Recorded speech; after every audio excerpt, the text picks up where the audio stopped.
What are some of the best stocks within the Dow Jones 30? Well, you guys wanted part 2 of our ranking series, and we are going to go ahead and break it down. Now, just like we did yesterday, I've taken the other half of the Dow Jones 30. These are the 30 largest and some would argue most important companies in the US, but definitely in the world too. And I took 15, ranked them yesterday. Today I'm going to take the other half, the other 15, and rank them. I'm going to start off with the S tier. These are the absolute best stocks out there, and then move all the way down. Think of it like this. If it's in the S tier, I'm putting my money in it. I likely already own it. It's something I would be comfortable telling clients, something I would be comfortable putting my kids' college tuition on, at least a portion of it, right? If it's in the F tier, get up out my face. We're fighting. If this is in my portfolio or you even suggest this stock to me, okay? Now I'm going to do it by semi-alphabetical order, and then we'll just take it from there. They'll slide in wherever they slide in, okay? We got one in every single category. First one here is Amgen. I put them in the B tier category. Again, B means you can do better, but I'm not going to be mad if I have a company like Amgen in my portfolio. It's fine. It's okay. It's doing just a touch under where the entire stock market is, the S&P 500, and that's cool. It's fine. Could do better. Would like to do better, but it's okay. All right. Next here is Apple. I put Apple in the B tier category. Now I know some of y'all gonna hate me for putting Apple in the B tier category, but I have to. Okay, I'm not going. This is not a brand ranking where I'm thinking about how cool Apple is or what people think about Apple. I am looking objectively at the returns. Go look at the Apple in the last 6 months. Go look at Apple in the last year. It is not overly impressive. There are so many companies out there that are doing better than Apple, which is why it is in the B tier category. I don't need to even go to an Nvidia or anything like that. I mean, just look at Salesforce compared to Apple. Look at a company, any of the companies we did the S tier list for yesterday compared to a company like Apple. I like Apple. Again, if it's in my portfolio, which it is, I own Apple now, I'm just going to continue to hold it. Okay, if I buy some more, cool, but it's not on the top of my list, and I don't think it's going to be one of the best performances this year. Hopefully that changes, but right now, yeah, I mean, it's cool. It's a B. Continue holding it if you got it, but it's not something I'm more excited about. There are, there's an A tier here I'm more excited about, and then even that S tier, and in this case, we would move to that one next. So in the S tier for this list, we have Salesforce. Salesforce has been on fire, and we have talked about this inside of members only. I've talked about it even in the Cash App video. You'll notice that you saw a little sliver of Salesforce there too.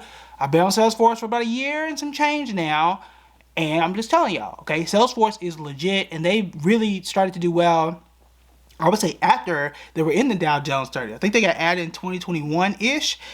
And they've started to do well after that. So about a year after that, that's when they started to take off, and they've been doing pretty well since then.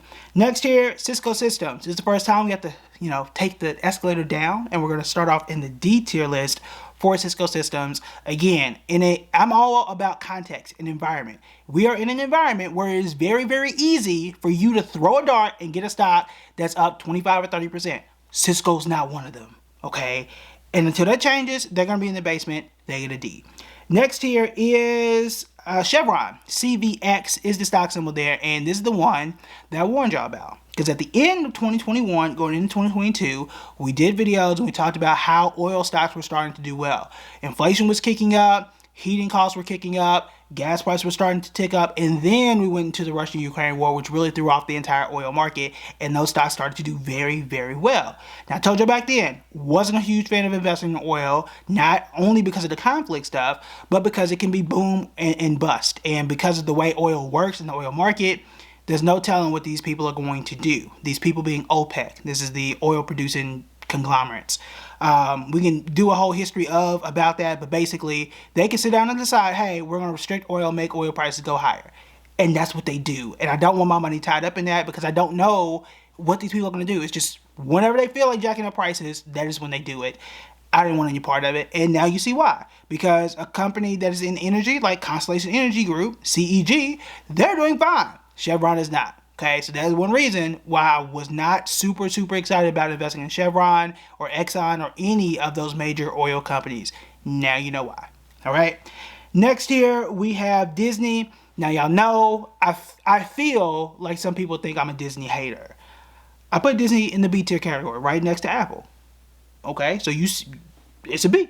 Okay, I think there are some stocks that are doing better, But I did a video. We did a whole video on how I think Disney is starting to move in the right direction, and it has, and it could continue to do so. I think, if it's a B now, it could be a B plus here pretty soon. If you want to invest in Disney, I actually think it's a solid thing. If you are holding Disney, I will continue holding, because again, I think it's going to do quite well moving in, I would say, for the rest of this year. I don't know what is going to happen beyond that, because they still have the CEO issue. We'll see what Bob Iger is going to do on the movie slate as a nerd. They got the one Deadpool Wolverine movie that's going to be the only superhero movie they're going to put out this year. I'm telling you, it's going to make $1 billion. Minimum of $1 billion. That's going to help the stock a bit too, because the narrative is going to change just a bit. So we'll see what happens from there. Next here we have Dow. The stock symbol here is DOW. Have you heard of Dow? I haven't really heard of Dow. Do you know why? Because it has an F, okay? Nobody cares about this company. I probably shouldn't say it like that. It's not doing well. I will say that the performance hasn't been great. Again, contextually, it's easy for us to find a stock that is doing very, very well. Dow is not one of those companies. The interesting thing about the Dow 30 is because they are the largest, we tend to know them, and you can pick out their logos. It's not a brand ranking per se, but it's easy to know these very, very large companies. I don't think many people know of Dow. So that may or may not help as to why the company's not doing well. I mean, NVIDIA was doing well, and a lot of people didn't know them until last year, right? All right, next here, we are moving on to IBM, a company that people do know and recognize, at least older people do know and recognize. It used to be one of the most important companies out there, and they might still be on that list. I'm putting them in the A tier category. They're doing well. I like the company. I did own them a few years ago. Perhaps I should have kept with it. I was up like 8% or so. This is in 2023 as the market started to fall off a bit. So I kind of sold, took some profits, and left. But hey, it's back. It is back. I kind of wish I held on to it a bit more. Next here is JP Morgan. I did not expect JP Morgan to be in the A tier. I just didn't. And perhaps it's because ever since interest rates started to rise and banks didn't do well, I just really haven't been paying attention to any of the banks, especially. Remember this time last year, we saw a lot of banks collapsing. That did happen. That was about a year ago now, and JP Morgan did step in and buy a few and help a lot of those banks still survive. I think they're starting to see some of the results of that labor and the fact that the economy did not collapse last year, which is great. Hopefully it didn't collapse this year either, but they are doing well. This is a company I'd be happy to own, and I think it's very solid. So we put that one in the A tier category. Now, we have a few more stocks that we want to cover before we do. I'm telling you now, teaching a free class, you want to register for it. It is how you can start to invest your first 6 figures and figure out what that investing plan should be. So I'll walk you through the entire process and tell you why $100,000 is important, how to protect your money, how to choose stocks, and know when to sell. All right, let's go ahead and continue. Next, we have Honeywell. Honeywell is in the D tier category. HON is the stock symbol. Not sure why I told you stock symbol, because I don't think it's really an investable stock right now. Oops. Okay. Next here is Coca-Cola. Again, these are recognizable brands. People know it. People love it. Most people love it unless you love Pepsi. I'm not going to judge you for that. I'm a Pepsi person more than Coca-Cola. But anyway, they're in the D tier category too. People love Coca-Cola because of the dividend they've been paying. I feel like they've been paying straight dividend for like 100 years. That's fine. That dividend is not valuable to me if the stock is down. And the dividend is not as valuable to me when I can get a Salesforce or a JP Morgan or an IBM that's up 30 or 40%. And Coca-Cola's doing what right now? Right? I'm not interested. Next here is Merck. I think Merck is fine. Merck is okay. MRK is the stock symbol, and I put it in the C tier. I mean, it's fine. Like it's average. I did own shares in it. I did think it was a good value play when I bought it. It may still be there. It's just, again, it's a C. It's just right there in the middle. Next here is Nike. Now, we talked about how Nike had started to slide off and how I was not a big fan of it last year. Last June, I believe, is when I started to notice that Nike started to really fall off from a stock market perspective. I haven't really figured out the reason as to why. So they are in the D tier category. If you want something that's close to Nike but doing better, shoot for Lululemon. Lululemon is, maybe that's the reason. They're getting more competition from Lulu. Perhaps that's why Nike has started to fall off. But that's where my daughter has made the majority of her money is from Lululemon. She got it since birth, and it has been doing well for us, especially for her. Might send her to school one day. All right. Next here, we did Nike, we did Merck.